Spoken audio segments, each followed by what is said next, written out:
فيما يرويه عن ربه تبارك وتعالى يقول: يا عبادي لو أن أولكم وآخركم وإنسكم وجنكم كانوا على أتقى قلب رجل منكم ما زاد ذلك في ملكي شيئا، أو كما قال عليه الصلاة والسلام. اللهم صل على محمد وعلى آل محمد كما صليت على إبراهيم وعلى آل إبراهيم إنك حميد مجيد. اللهم بارك على محمد وعلى آل محمد كما باركت على إبراهيم وعلى آل إبراهيم إنك حميد مجيد.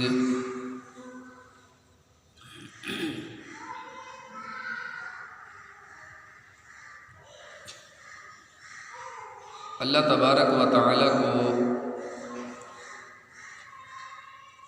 امت محمدیہ صلی اللہ علیہ وسلم کے ساتھ بڑا پیار ہے.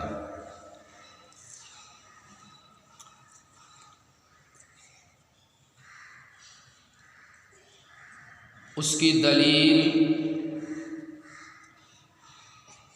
اللہ تبارک و تعالی کی مہربانیاں، اس کی رحمت، بلکہ خود میرے رب کا یہ کہنا کہ ان رحمتی وسعت غضبی، کہ میری رحمت نے میرے غصے کو گھیرا ہوا ہے.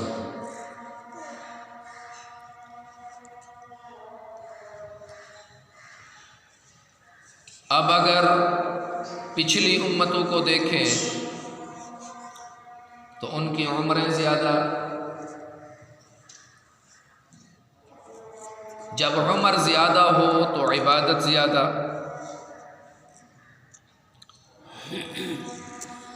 لیکن میرے اللہ نے اس امت کی عمر تو تھوڑی رکھی ہے. آج ہم کوئی 100 سال کا پہنچ جائے تو ہمیں پتہ چلے کہ یہ 100 سال کا ہو گیا ہے، تو ہم اس کو پھر دوبارہ غور سے دیکھتے ہیں کہ اس بندے نے 1 سینچری مار لی.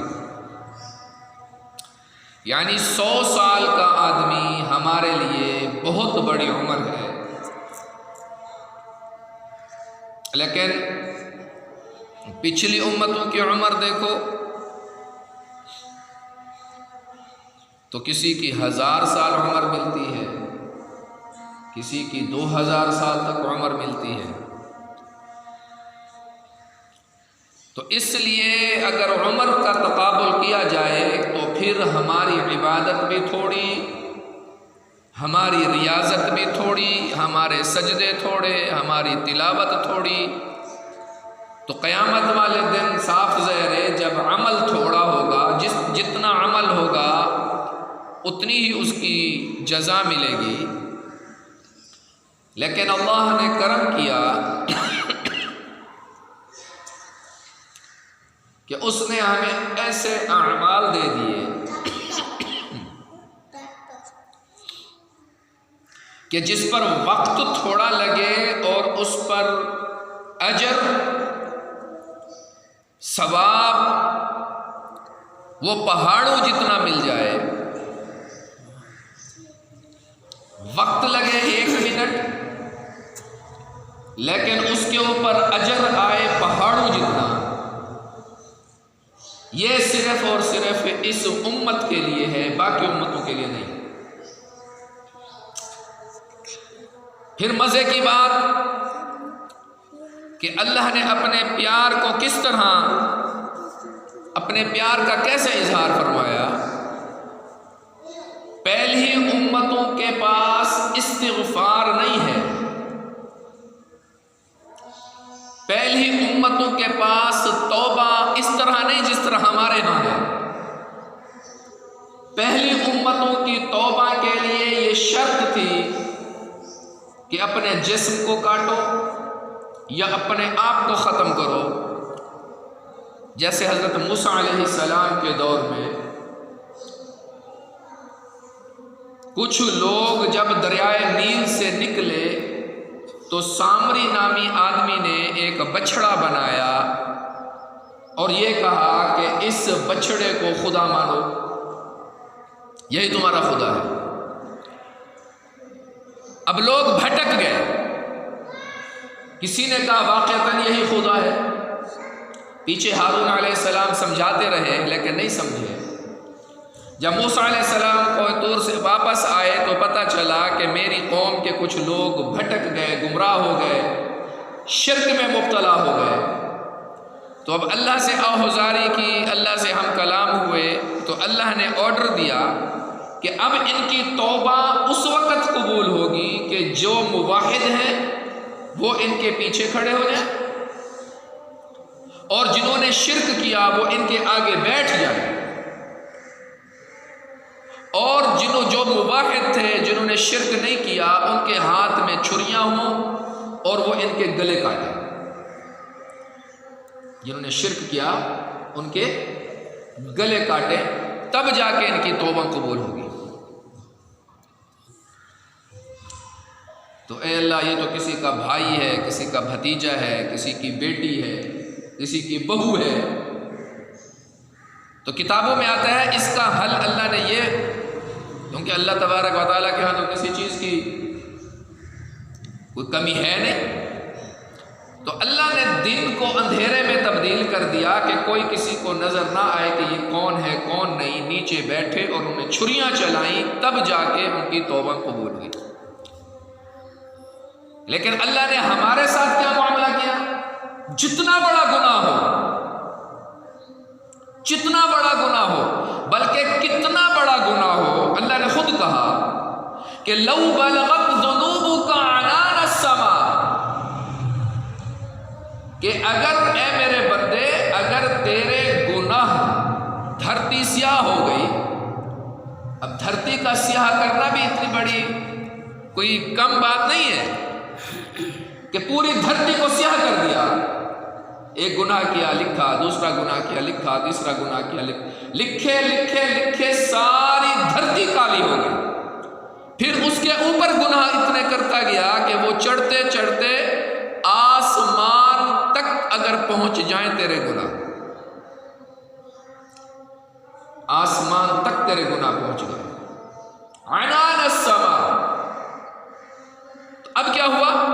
ثم استغفرتنی، ثم استغفرتنی، پھر تجھے ہوش آئی.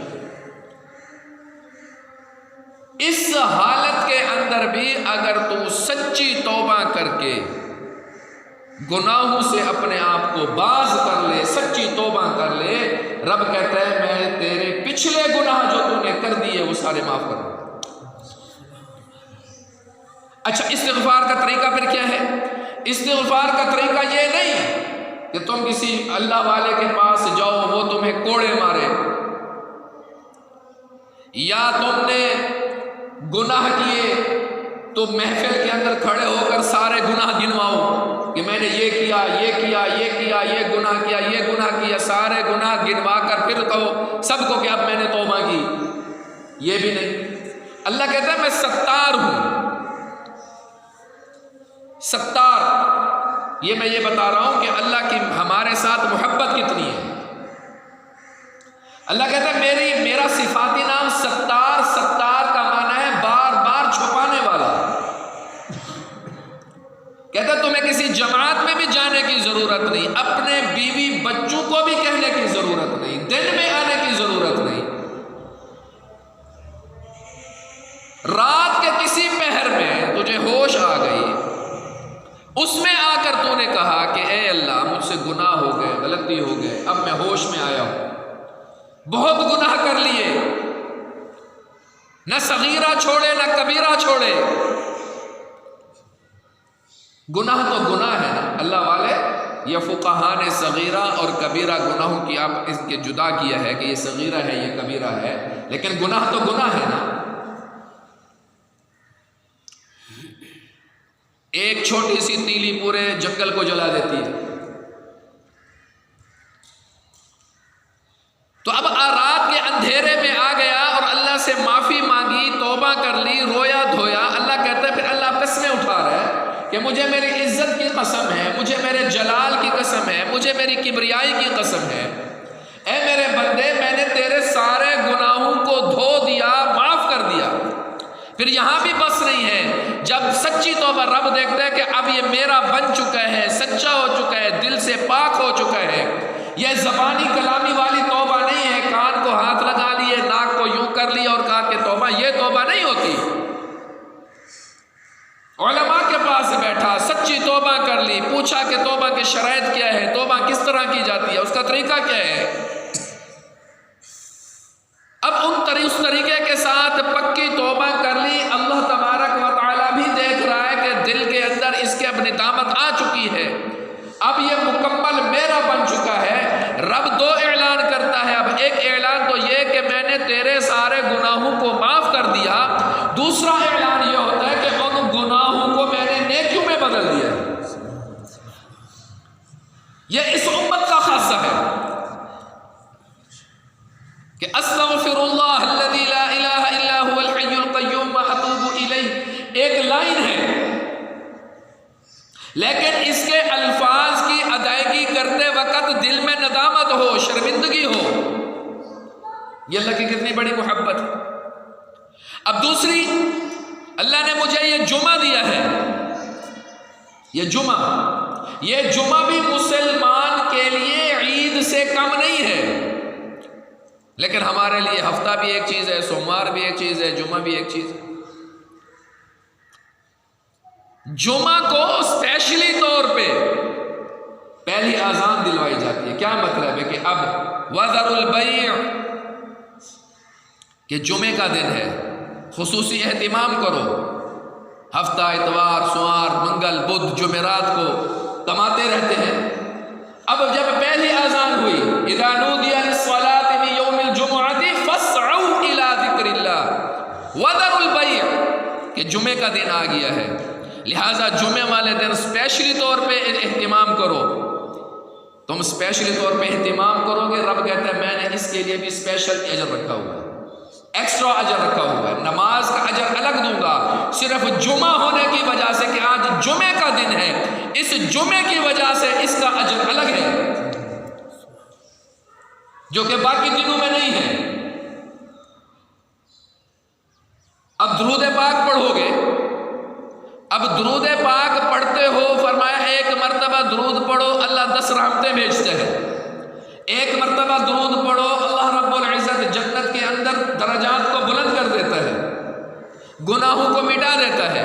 یہ درود پاک جس وقت مرضی پڑھو ہے، لیکن فرمایا کہ اللہم صلی علی محمد النبی الامی وعلی آلہ وسلم تسلیما، یہ عصر کے بعد اس کا ٹائم مخصوص ہے، مغرب کے بعد پڑھو گے تب یہ بھی اس کی فضیلت نہیں، اور اگر ظہر کی یعنی جمعہ والے دن ظہر کی جمعہ کی نماز کے بعد پڑھو گے تب بھی کوئی فضیلت نہیں، جمعہ والے دن فجر کے بعد پڑھو گے تو بھی اس کی فضیلت نہیں۔ وہ فضیلت ہے کہ درود پاک پڑھنے سے جو 10 درجے بلند ہوں گے، 10 رحمتیں ملے گی، 10 گناہ معاف ہوں گے، وہ تو ملے گا، لیکن اس درود کی جو جمعہ والے دن کی خاص فضیلت جمعے کی وجہ سے عصر کے بعد کی ہے، رب کہتا ہے میں تمہارے 80 سال کے گناہوں کو معاف کر دوں گا۔ پھر انسان نہاتا ہے، ویسے نہاتا ہے، کسی کی عادت ہوتی ہے تو صبح روزانہ نہا کے دکانوں پہ کھیتی پہ اپنے کام پہ جاتا ہے،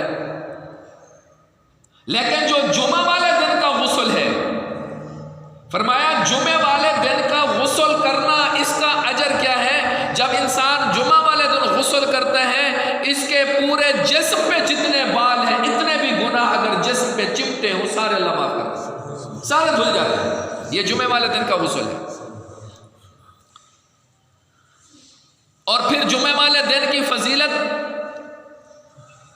فرمایا جو دوسری آذان سے پہلے، دوسری آذان ہے، ایک تو پہلی آذان ہے نا جو خطبے عربی خطبے سے پہلے آذان دی جاتی ہے، اس آذان سے پہلے جو مسجد میں داخل ہو گیا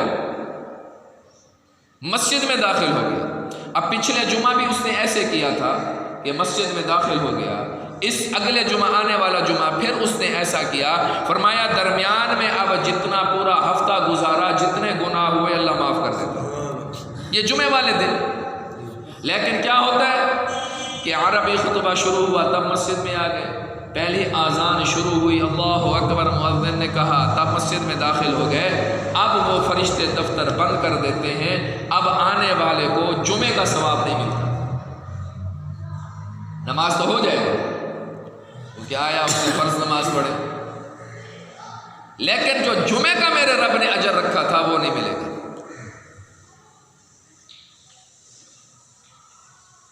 آخری بات، جو آدمی جمعہ والے دن، ویسے سورت قرآن پاک پڑھو ہفتے میں ہر حرف کے بدلے 10 نیکی، وضو کے ساتھ پڑھو جی، نماز میں پڑھو تو 100 نیکیاں،